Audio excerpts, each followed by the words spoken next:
Assalamualaikum warahmatullahi wabarakatuh.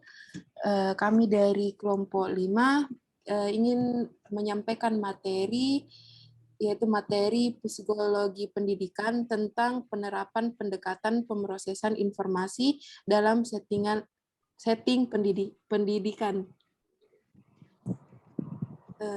Adapun anggota kelompok saya yaitu Rafika, saya sendiri Rizka Amelia Muniati, dan Sri Sulfi Al-Fatih.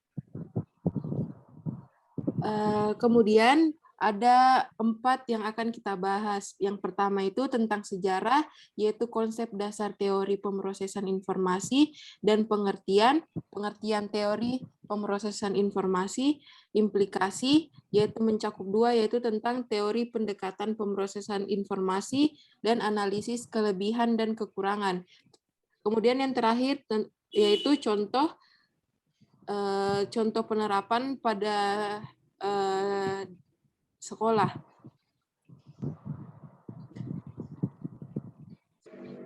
Selanjutnya saya persilahkan pemateri pertama untuk menjelaskan.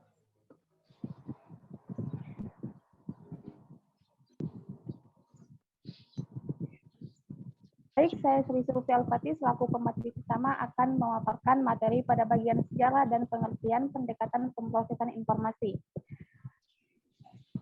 Konsep dasar teori pemrosesan informasi, pengetahuan yang diproses dan dimaknai dalam memori kerja disimpan pada memori panjang dalam bentuk skema-skema teratur secara tersusun. Tahapan pemahaman dalam pemrosesan informasi dalam memori kerja berfokus pada bagaimana pengetahuan baru yang dimodifikasi. Urutan dari penerimaan informasi dalam diri manusia dijelaskan sebagai berikut. Yang pertama, manusia menangkap informasi dari lingkungan melalui organ-organ sensorisnya yaitu mata, telinga, hidung, dan sebagainya. Beberapa informasi disaring pada tingkat sensoris, kemudian sisanya dimasukkan dalam ingatan jangka pendek. Ingatan jangka pendek mempunyai kapasitas pemeliharaan informasi yang terbatas sehingga kandungannya harus diproses secara sedemikian rupa, misalnya dengan pengulangan atau pelatihan. Jika tidak, akan lenyap dengan cepat.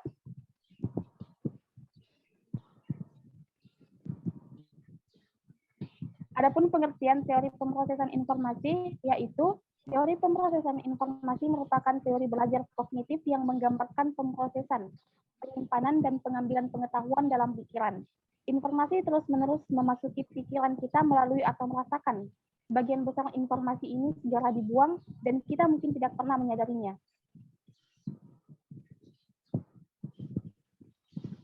Baik, saya akan melanjutkan pemaparan dari Sri Sulfi Al-Fatih. Selanjutnya yaitu implikasi atau teori pendekatan pemrosesan informasi. Salah satu desain pembelajaran yang dapat digunakan dalam proses belajar mengajar adalah pemrosesan informasi. Teori pemrosesan informasi atau information processing theory memandang aspek lingkungan memegang peranan penting dalam belajar. Teori pemrosesan informasi sebagaimana dijelaskan oleh Barnes tahun 1996 memandang belajar sebagai suatu upaya untuk memproses, memperoleh, dan menyimpan informasi melalui short-term memory atau memori jangka pendek dan long-term memory atau memori jangka panjang. Dalam hal ini, belajar terjadi secara internal dalam diri peserta didik.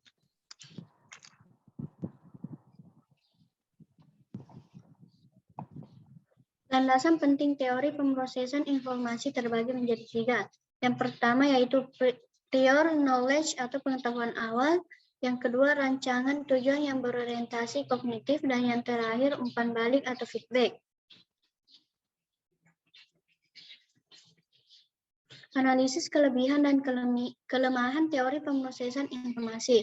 Untuk kelebihannya yaitu akan membantu meningkatkan keaktifan siswa untuk berpikir dalam kegiatan pembelajaran.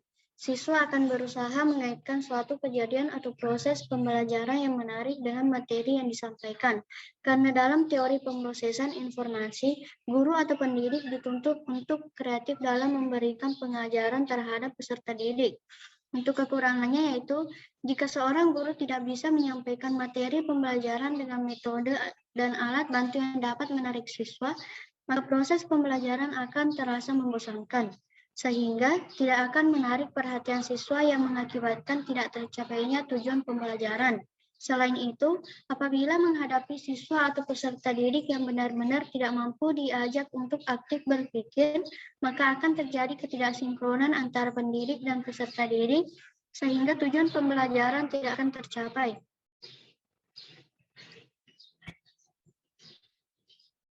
Contoh penerapan di sekolah yaitu dalam proses belajar mengajar di sekolah, guru menggunakan bahasa yang mudah dipahami oleh peserta didik, sehingga mudah untuk dipahami oleh mereka serta memberi ruang bagi mereka untuk bicara serta diskusi dengan teman-temannya.